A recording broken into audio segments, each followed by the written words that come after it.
Hello everyone, कैसे हैं आप सभी लोग। मेरा नाम लकी खंडेलवाल है।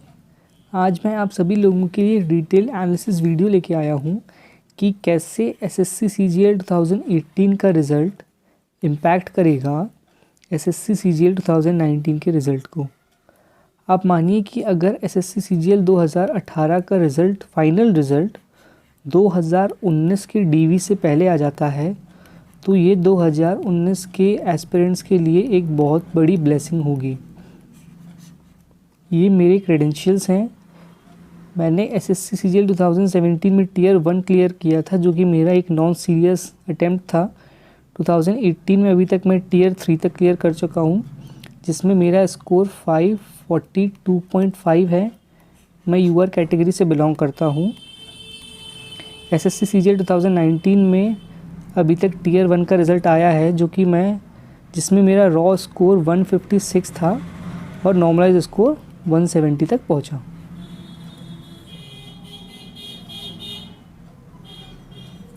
अगर हम सबसे पहले देखें तो 4600 ग्रेड पे की जो पोस्ट हैं वो एसएससी सीजीएल 2018 में कितनी पोस्ट हैं।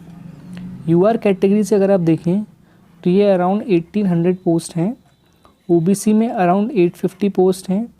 एससी में 550 के लगभग पोस्ट हैं और एसटी कैटेगरी में 290 के समथिंग पोस्ट हैं 4600 ग्रेड पे की एसएससी सीजीएल 2018 में। अभी आपको ध्यान रखना बहुत ज़रूरी है, क्योंकि ये हमें आगे बहुत काम में आएगा। सेम चीज़ अगर हम सीजीएल 2019 में देखें, जिसमें वैकेंसीज काफ़ी कम हैं। यूआर कैटेगरी से अराउंड 1400 प्लस पोस्ट हैं। ओबीसी से अराउंड 800 प्लस पोस्ट हैं।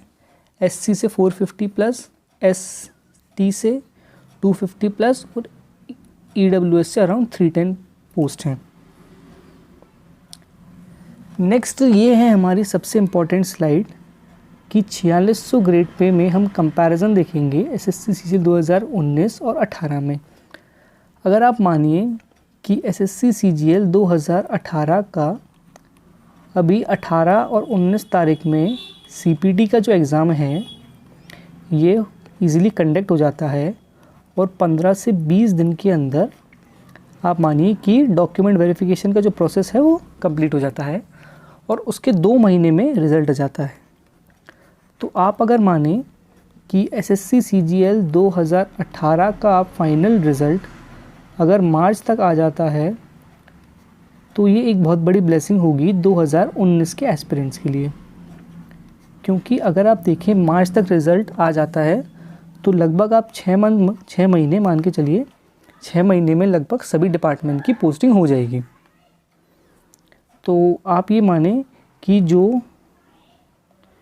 यूआर कैटेगरी से अगर 1800 प्लस बच्चे सेलेक्ट होते हैं एसएससी सीजीएल 2018 में, जिसके लगभग आप मानिए हम माने कि 800 से 900 बच्चे ऐसे होंगे। ये मैं बिल्कुल एक बिल्कुल मिनिमम फिगर ले रहा हूँ, ये फिगर इससे भी ज़्यादा होगा डेफिनेटली। अगर ये 800 बच्चे जो 2018 वाले हैं वो अगर 2019 के डॉक्यूमेंट वेरिफिकेशन में नहीं जाते हैं तो 2019 में ये वैकेंसीज़ इतनी हो सकती हैं। अब आप सोचेंगे कि ये इसमें इंक्रीमेंट कैसे होगा, क्योंकि ये बच्चे अगर डॉक्यूमेंट वेरिफिकेशन को मिस करते हैं तो ये डेफिनेटली इसके लिए इंक्रीमेंट होगा।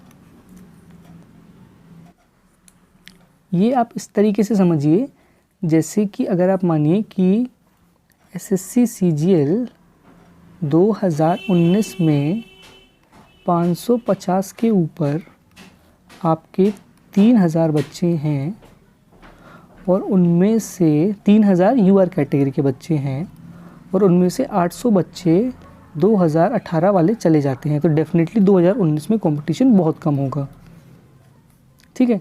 इसी तरीके से हम देखें कि अगर 1400 वैकेंसी ये हो गई और 800 बच्चे वो चले गए तो रफली ये एसएससी सीजीएल 2019 के लिए बहुत बड़ी ब्लेसिंग होगी।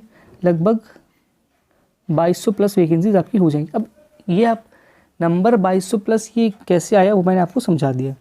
यहीं ओबीसी कैटेगरी में अगर हम देखें कि सीजीएल 2019 में 800 प्लस वैकेंसीज़ हैं और अगर 400 बच्चे जो 2018 के डीवी में नहीं जाते हैं 2019 की डीवी में, जो कि 18 से सेलेक्ट हो चुके हैं, तो ये वैकेंसीज़ बढ़कर 1200 प्लस हो जाएंगी।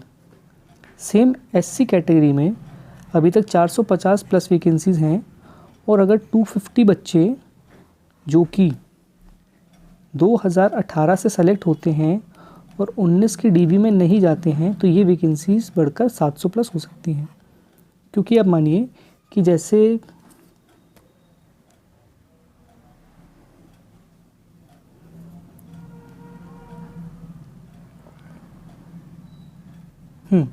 यहाँ पर आप देखिए कि जैसे आप मानिए कि यहाँ पर 1800 बच्चे हैं जो 2018 में सेलेक्ट होंगे यूआर कैटेगरी से,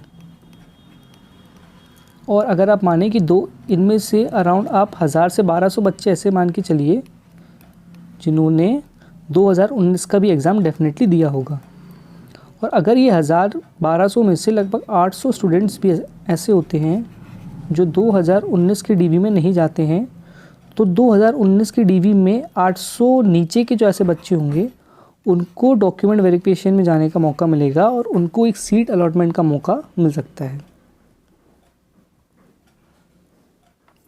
सेम अगर हम एसटी कैटेगरी में देखें तो 250 प्लस वैकेंसीज़ हैं आपकी 2019 में, और अगर हम 100 ऐसे बच्चे निकाल लें जो 2018 में पोस्ट लेके 19 की डीवी में नहीं आएंगे, तो ये वैकेंसीज़ इंक्रीज़ होकर आपके 350 प्लस हो सकती हैं।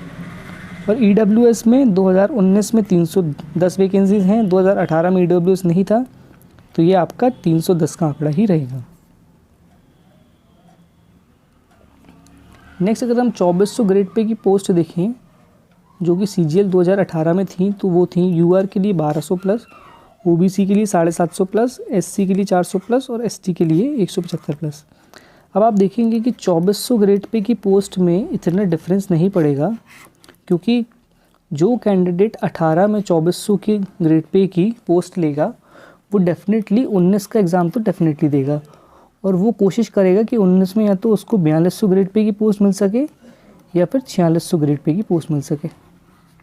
तो जो बच्चा 18 की डीवी में जाएगा जिसको अराउंड 2400 ग्रेड पे मिलने की संभावना रहेगी, वो 19 में अगर उसको 4200 और 4600 ग्रेड पे मिल रहा है तो वो डेफिनेटली 19 की डीवी में अपीयर होगा। नेक्स्ट अगर हम देखें कि 2400 ग्रेड पे की पोस्ट जो कि सीजीएल 18 में है, यूआर के लिए अराउंड 850 प्लस पोस्ट हैं, ओबीसी के लिए 500 प्लस, एससी के लिए 280 प्लस, एसटी में 160 प्लस और ईडब्ल्यूएस में 170 प्लस पोस्ट है। अब वेरियस फैक्टर्स जो आप मान सकते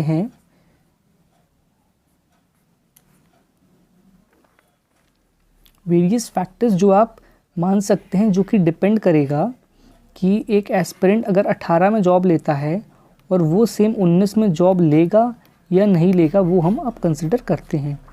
अब जैसे हैं लोकेशन फॉर पोस्टिंग, अगर जैसे आप मानिए एक बंदा यहाँ पर दिल्ली में वर्क करना चाहता है और उसको अगर नीचे चेन्नई में पोस्ट मिल जाता है, तो वो डेफिनेटली 18 की पोस्ट तो उसकी वेस्ट जाएगी, साथ में ही वो 19 की डीवी में अपीयर होगा, तो इसी के साथ 18 की पोस्ट भी बेकार गई और 19 की पोस्ट भी बेकार गई। लेकिन अगर उसको 18 में ही दिल्ली उसकी उम्मीद है और उसको अगर दिल्ली मिल जाता है, तो वो डेफिनेटली 19 की डीवी में अपीयर नहीं होगा। सेकंड इम्पॉर्टेंट चीज़ है स्टडी टाइम फॉर यूपीएससी। अब 18 में भी कुछ लोग ऐसे होंगे जिनका स्कोर काफ़ी अच्छा होगा, लेकिन वो उतनी हायर पोस्ट नहीं लेंगे क्योंकि उन्हें डेडिकेटेड टाइम चाहिए टू स्टडी फॉर यूपीएससी। तो इससे भी आप मानिए कि कट ऑफ पर डेफिनेटली थोड़ा सा अफेक्ट पड़ेगा। नेक्स्ट अगर हम देखें, नेक्स्ट हमारा फैक्टर है पर्सनल लाइफ एंड फैमिली। अगर आप देखें तो एसएससी सीजीएल में बहुत डिपार्टमेंट ऐसे हैं जिनमें आपको डेस्क जॉब है और फील्ड जॉब है, और अगर आपकी फील्ड जॉब है तो आपकी पर्सनल लाइफ आप मानिए ज़ीरो हो जाती है और आप फैमिली को टाइम नहीं दे पाएंगे। ये एक बहुत ही इम्पोर्टेंट फैक्टर होता है जो कि हमारा कट ऑफ को डेफिनेटली डिसाइड करेगा। अब जैसे कि अगर आपने इनकम टैक्स डिपार्टमेंट सेलेक्ट करा और आप कोशिश कर रहे थे कि आपको असेसमेंट वर्क मिले, लेकिन आपको मिल गया फील्ड वर्क जो कि आप करने के इच्छुक नहीं हैं, आपकी पर्सनल लाइफ अफेक्ट हो रही है, तो अगर आप कोशिश करेंगे कि आप 19 की डीवी में जाएं और एक दूसरा डिपार्टमेंट सेलेक्ट करें जिसमें आपको सिर्फ असेसमेंट का जॉब हो, आपको डेस्क जॉब हो जो आप पेशेंटली कर पाएँ, 9 to 5 जॉब हो ताकि आप वर्क और फैमिली को इक्वल टाइम दे पाएँ। नेक्स्ट जो हमारा फैक्टर रहेगा वो होगा सैलरी। ये डेफिनेटली बहुत बड़ा फैक्टर होगा। जैसे आप मानिए कि 2018 से अगर किसी को 2400 ग्रेड पे का पोस्ट मिलता है और उनको पता है कि 2019 में उनका स्कोर काफ़ी अच्छा है और उनको 4600 ग्रेड पे का जॉब मिल जाएगा। लेकिन ये डिपेंड तब होगा अगर आपका 2019 में टियर 3 का रिज़ल्ट आप मानिए कि इसके रिज़ल्ट के आसपास आ चुका है, लेकिन ये तो अब पॉसिबल ही नहीं है क्योंकि 2018 का CPT अभी होने वाला है और DV आप मानिए 1 महीने के अंदर हो जाएगा। तो 2400 ग्रेड पे की बहुत सारी ऐसी पोस्टें होंगी जो 2018 में वेस्ट जाएंगी। नेक्स्ट हम देखते हैं जॉब नेचर जो है आपका डेस्क जॉब और फील्ड जॉब। बहुत कैंडिडेट्स ऐसे हैं जो कि डेस्क जॉब चाहते हैं और बहुत कैंडिडेट्स ऐसे होते हैं जो कि फील्ड जॉब चाहते हैं। अगर आप डिपार्टमेंट सेलेक्ट करने में आपसे गलती हो गई और आपको डेस्क जॉब की जगह फील्ड जॉब मिल गया तो आपके ऊपर वर्क प्रेशर बहुत ज़्यादा होगा। तो उस चक्कर में आप कोशिश करेंगे कि 2019 के DV में आप अपीयर हों और अपने मनपसंद की जॉब ले पाएँ। नेक्स्ट होगा आपका फैसिलिटीज़ प्रोवाइडेड। अब SSC CGL में बहुत डिपार्टमेंट ऐसे होते हैं जिनमें आपको बहुत फैसिलिटीज़ मिलती हैं, लेकिन बहुत डिपार्टमेंट्स ऐसे भी होते हैं जिनमें आपको फैसिलिटीज़ के मामले में कुछ नहीं मिलता है। नेक्स्ट है आपका प्रमोशन एस्पेक्ट। अब जैसे कि आप देखें कि अगर आपका इनकम टैक्स डिपार्टमेंट है तो उसमें प्रमोशन कुछ रीजन्स में बहुत जल्दी हैं और कुछ रीजन्स में बहुत स्लो हैं। जैसे कि अगर आप देखें कि अगर आप TA की पोस्ट के लिए सेलेक्ट होते हैं तो कुछ रीजन्स में आप 3 से 4 साल में सीनियर TA और नेक्स्ट 3 से 4 साल में इनकम टैक्स इंस्पेक्टर बन सकते हैं। लेकिन अगर आप एक्साइज डिपार्टमेंट में चले जाते हैं तो आपको अराउंड TA से सीनियर TA बनने में 10 साल तक लग सकते हैं। अब यही सेम फैक्टर होगा कि अगर 2018 से किसी को TA में CBIC मिला है तो वो कोशिश करेगा कि 2019 में उसको एक ऐसी अच्छी पोस्ट मिल सके जिसमें उसका प्रमोशन काफ़ी जल्दी हो। नेक्स्ट, इन प्रॉब्लम्स का सल्यूशन क्या है? प्लीज़ अगर आपको पता है कि आपको 2018 में भी 4600 ग्रेड पे मिल रहा है और 2019 में भी आपको 4600 ग्रेड पे मिलेगा, या फिर आपको पता है कि 2018 में आपका स्कोर नॉर्मल है, आपको 2400 ग्रेड पे मिल जाएगा, 2019 में भी आपको 2400 ग्रेड पे मिल जाएगा, तो आपको सीट वेस्ट करने की ज़रूरत नहीं है। सिर्फ आप लोगों को ये चीज़ बताना चाहते हैं कि मैंने 2017 में भी क्लियर करा, 18 में भी क्लियर करा, 19 में भी क्लियर करा, तो उस चक्कर में आप बहुत सारी सीट वेस्ट कर रहे हैं। आप अगर एक सीट बचाते हैं तो उससे एक फैमिली को सपोर्ट मिलेगा, एक बंदे को जॉब मिलेगी तो उससे पूरी फैमिली को सपोर्ट मिलेगा। और प्लीज़ इस चीज़ का शो ऑफ मत करिए कि मैंने 2018 क्लियर करा है, 19 क्लियर करा है, 18 में मुझे ये जॉब मिली थी, सीट वेस्ट करी मैंने, 19 में मुझे ये जॉब मिली थी। ये चीज़ आप प्लीज़ मत करिए। Fill only those post where you want to work. मतलब अगर आपको इनकम टैक्स में वर्क करना है, आप TA बनना चाहते हैं, मतलब अगर आपका सपना इनकम टैक्स डिपार्टमेंट है तो आप अपनी चॉइस में सिर्फ या तो ITI रखिए या TA CBDT रखिए। इससे क्या होगा कि आपको इधर उधर का डिपार्टमेंट नहीं मिलेगा।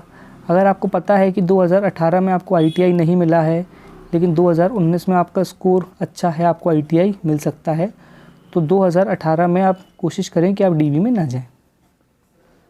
अब आपको क्या करना है, please share this video as much as possible, क्योंकि आप लोगों को जब तक अवेयर नहीं करेंगे, जब तक लोग इस बारे में अवेयर नहीं होंगे, तो आप कोशिश करें कि इस वीडियो को ज़्यादा से ज़्यादा शेयर करें जितना हो सके and make people aware about this issue. And जितना आप लोगों को अवेयर कर सकते हैं इस इशू के बारे में डेफिनेटली वो करें। एंड अगर इसके रिगार्डिंग कोई भी कैंपेन होता है तो आप उसमें ज़रूर पार्टिसिपेट करें, जो कि SSC CGL 2018 एंड 19 के प्रोसेस को फास्टन करने के लिए होगा। This will definitely benefit many families and many individuals. Thank you so much. अगर आपको ये वीडियो अच्छा लगा हो तो प्लीज़ लाइक करें, जो भी आपके सजेशंस हैं कमेंट करें, please subscribe to this channel. Thank you very much.